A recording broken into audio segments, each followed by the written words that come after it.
When Lamborghini first hit the sports car scene, it made 120 examples of the 350 GT. Then it made another 247 of the 400 GT and 225 of the Islero. Each remained in production for 2 or 3 years before being replaced.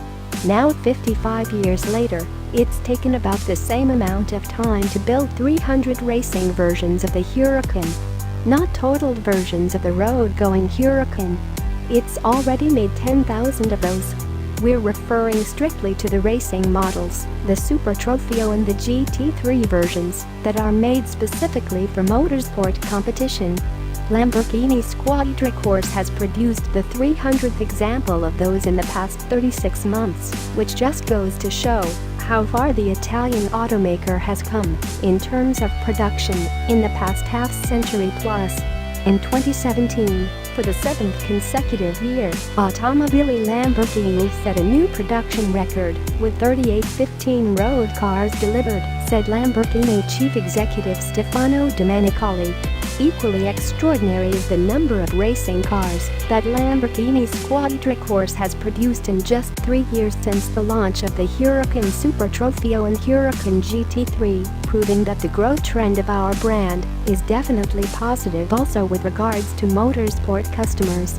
Read, Hammond goes from unimpressed to gaga over the Huracan Performante. The news follows shortly after parent company Audi's announcement of having completed the 50th example of the new R8 LMS GT4, just a few months after having started.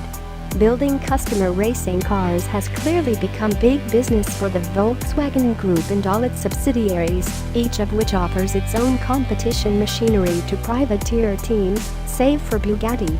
The 300th vehicle is a Huracan Super Trofeo Evo, the recently revised model which serves as the backbone of the spec racing series the company runs in Europe, Asia, and North America.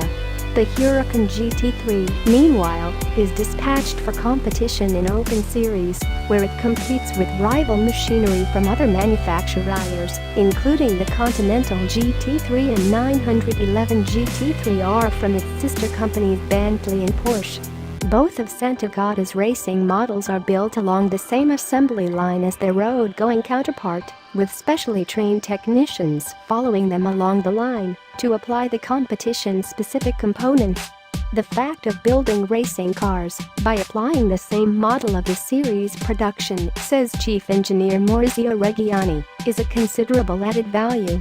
In this way, production times are reduced and the highest quality control standards are guaranteed, which, in the case of a racing car, translates into greater reliability